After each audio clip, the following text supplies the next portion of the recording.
नमस्ते। कभी आपने सोचा है कि वह केंद्र कहाँ है जहां से आपके जीवन का महाकाव्य शुरू हुआ था? न दिल, न दिमाग, न आत्मा की कोई कल्पना, बल्कि वह एक छोटा सा गहरा बिंदु, आपकी नाभि। वही स्थान जहां पहली सांस ने दस्तक दी, जहां मां के गर्भ में जीवन का पहला स्पंदन महसूस हुआ, जहां हर भावना, हर ऊर्जा का मूल स्रोत छिपा है। महान गुरु परमहंस योगानंद ने कहा था, जिसने नाभि को जान लिया उसने जीवन का द्वार खोल लिया। आज जो आप सुनने जा रहे हैं वह कोई साधारण वीडियो नहीं है। ये एक भीतर की यात्रा है, एक तीर्थ यात्रा आपके अपने ही अस्तित्व के केंद्र की ओर।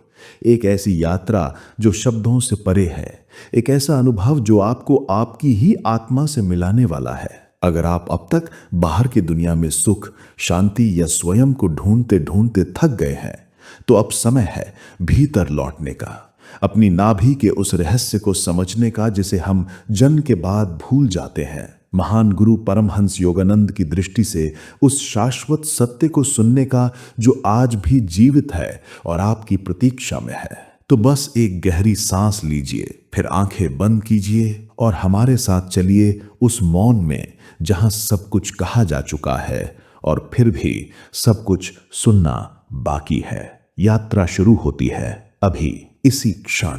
क्या आपने कभी महसूस किया है कि हम पूरा जीवन किसी खोज में लगे रहते हैं, लेकिन ये नहीं जानते कि जिसे हम ढूंढ रहे हैं वह हमारे भीतर ही है? हमारी आंखें बाहर देखती हैं, हमारे कान बाहर की आवाजें सुनते हैं, हमारा मन बाहर की बातों में उलझा रहता है, लेकिन आत्मा, वो तो भीतर बोलती है, बहुत धीरे से, बहुत चुपचाप, और हम उसे कभी सुन ही नहीं पाते। परमहंस योगानंद कहते थे कि आत्मा की आवाज को सुनने के लिए भीतर उतरना होता है। लेकिन भीतर जाना कोई कल्पना नहीं है, कोई सोचने की बात नहीं है। यह के केंद्र में लौटने की यात्रा है, और वह केंद्र हमारे शरीर में स्पष्ट रूप से मौजूद है। वह है नाभि, शरीर का सबसे स्थिर, सबसे मौलिक बिंदु। वही बिंदु जहां से जीवन शुरू हुआ था, जहां से पहला पोषण मिला, पहली ऊर्जा। मां के कोख में जब हम केवल एक बीज थे, तो जीवन की डोर इसी नाभि से जुड़ी थी। जन्म के समय भले ही वह भौतिक डोरी काट दी गई, लेकिन ऊर्जा का वह संबंध नहीं टूटा। जीवन की वह धारा अभी भी वही बह रही है, बस हम उससे अनजान हो गए हैं। नाभि केवल शरीर का एक अंग नहीं है, ये एक द्वार है। बाहर से छोटा सा लगता है, पर अंदर से ये अनंत गहराइयों तक खुलता है। और अगर कोई वहां तक पहुंच सके, तो फिर उसे बाहर से कुछ भी मांगने की जरूरत नहीं पड़ती। जब आप इस केंद्र पर ध्यान देना शुरू करते हैं, तो शुरू में कुछ नहीं लगता है बस पेट के नीचे की तरफ ध्यान है। लेकिन जैसे जैसे ध्यान गहराता है, वैसे वैसे वहां कुछ महसूस होने लगता है। एक गर्मी, फिर एक गहराई, फिर एक ऐसी शांति जो शायद आपने पहले कभी महसूस नहीं की। हर इंसान अपने जीवन में स्थिरता चाहता है, लेकिन बाहर की दुनिया स्थिर नहीं होती। आज कुछ है, कल बदल जाता है। लोग आते हैं, चले जाते हैं, शरीर भी एक दिन साथ छोड़ देगा। फिर ऐसा क्या है जो स्थिर रह सकता है? योगानंद ने इसका उत्तर बहुत स्पष्ट दिया। अपने भीतर वह केंद्र खोजो जहां से सब कुछ शुरू होता है। नाभि वह बिंदु है जहां चेतना स्थिर हो सकती है। जब तुम नाभि पर ध्यान देते हो, तो तुम केवल शरीर से नहीं, अपनी चेतना से वहां टिकते हो। और जब चेतना केंद्र में टिकती है, तो फिर बाहर का कोई तूफान तुम्हें डिगा नहीं सकता। बहुत से साधक ध्यान में ऊपर चढ़ने की जल्दी करते हैं, आज्ञा चक्र, सहस्त्रार, तीसरी आंख। लेकिन योगानंद ने चेतावनी दी थी कि अगर जड़ मजबूत नहीं है, तो ऊंचाई पर चढ़ने का कोई फायदा नहीं। और नाभि ही वो जड़ है, वह आधार है। तुम जितना यहां स्थिर होगे, उतनी ही तुम्हारी चेतना सुरक्षित रूप से ऊपर उड़ सकेगी। परमहंस योगानंद इस स्थान को प्राण की गुफा कहते थे। यह वह पवित्र स्थान है जहां आत्मा सबसे पहले शरीर में प्रवेश करती है, और यहीं से वापस लौटने का मार्ग भी है। उन्होंने अपने ध्यान के गहरे अनुभवों में लिखा कि जब वे समाधि में जाते, तो उन्हें नाभि में एक कंपन महसूस होता। यह कंपन केवल भौतिक नहीं था, यह चेतना का स्पंदन था। एक ऐसी तरंग जो उन्हें भीतर खींचती, और जैसे जैसे ध्यान गहराता, वह तरंग पूरे शरीर में फैल जाती और अंततः शांत हो जाती, जैसे समुद्र की लहरें तट पर आकर मौन हो जाती हैं। ये केवल ऊर्जा का ही नहीं, भावनाओं का भी केंद्र है। हर भावना, हर विचार सबसे पहले नाभि को स्पर्श करता है। जब कोई आपको धोखा देता है तो आप अपने पेट में एक अजीब सी ऐंठन महसूस करते हैं, वह नाभि बोल रही होती है। जब कोई जिससे आप सच्चा प्रेम करते हैं आपको गले लगाता है तो एक गर्मी सी उठती है नाभि से लेकर सीने तक। ये भावनाओं की लहर है जो यहीं से चलती है। बहुत से साधकों को भ्रम होता है कि आत्मा का केंद्र मस्तिष्क है, लेकिन योगानंद जी ने स्पष्ट कहा है, आत्मा का पहला स्पर्श नाभि से होता है। यही कारण है कि क्रिया योग जैसी प्राचीन परंपराओं में प्राणायाम की शुरुआत नाभि क्षेत्र पर ध्यान केंद्रित करके ही होती है, क्योंकि जब यहां ऊर्जा जागती है तो पूरी चेतना ऊपर की ओर बहने लगती है। एक बार एक युवा साधक उनके पास आया जो बहुत दुखी था। उसे लगता था कि वह किसी काम का नहीं है। योगानंद ने केवल एक बात कही, हर दिन बस 5 मिनट अपनी नाभि पर ध्यान दो और कुछ मत करना। युवक ने कुछ नहीं समझा पर किया। कुछ महीनों बाद वो वापस आया।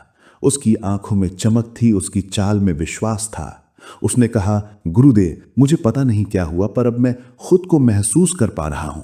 योगानंद मुस्कुराए। उन्होंने कहा, अब तू खुद से मिल रहा है, दुनिया से नहीं। ये वही बिंदु है जहां व्यक्ति बाहर से भीतर की ओर यात्रा शुरू करता है, और यह यात्रा आसान नहीं पर सबसे सच्ची होती है।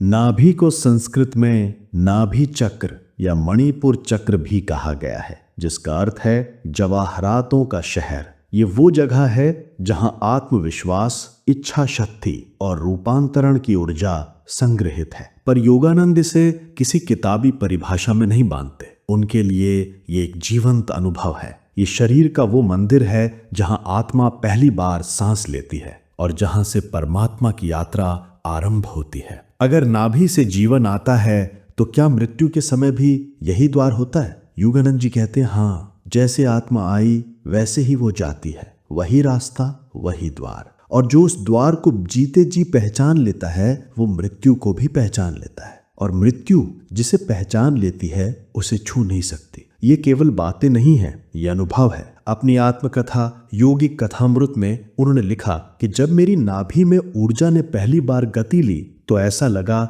जैसे कोई लकाश मेरी रीढ़ में दौड़ गया हो। मैं वहीं बैठा रहा, देह का कोई भान नहीं, समय थम गया था। वो अनुभव उन्होंने इसलिए बांटा ताकि हम सब जाने कि ये शक्ति हम सब में है।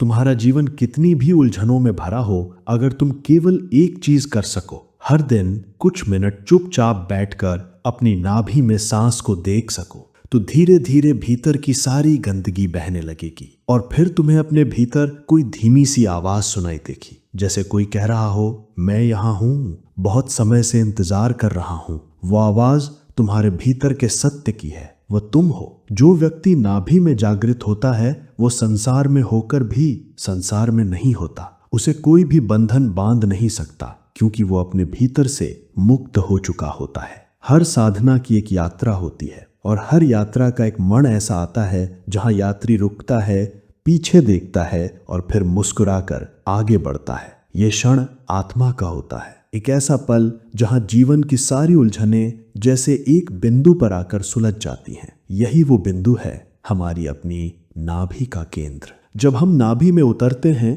तो हम परमात्मा के साथ संवाद शुरू करते हैं, लेकिन ये संवाद शब्दों में नहीं, मौन में होता है, उस स्पंदन में जो केवल आत्मा को सुनाई देता है। अब शायद आप सोच रहे हो कि क्या केवल नाभि पर ध्यान देने से सब बदल सकता है? आंसर है हाँ, लेकिन ये बदलाव बाहर की दुनिया को नहीं बदलता, ये तुम्हारी देखने की दृष्टि बदल देता है। और जब दृष्टि बदलती है तो पूरी दुनिया बदल जाती है। ये कोई भक्ति का मार्ग नहीं, ये अनुभव का मार्ग है। ये कोई विचार नहीं, ये प्रत्यक्ष ज्ञान है, और ये हर एक के लिए है, चाहे आप कोई भी हो, कहीं भी हो।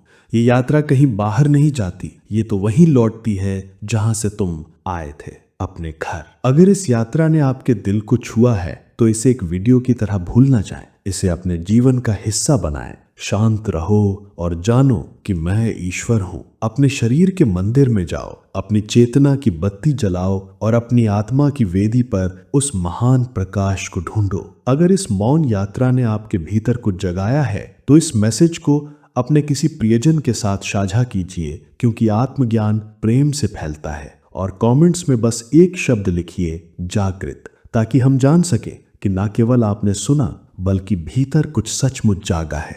हम मिलेंगे फिर किसी और मौन यात्रा में। तब तक सांस लीजिए और भीतर उतरिए, क्योंकि वहीं पे सब कुछ है।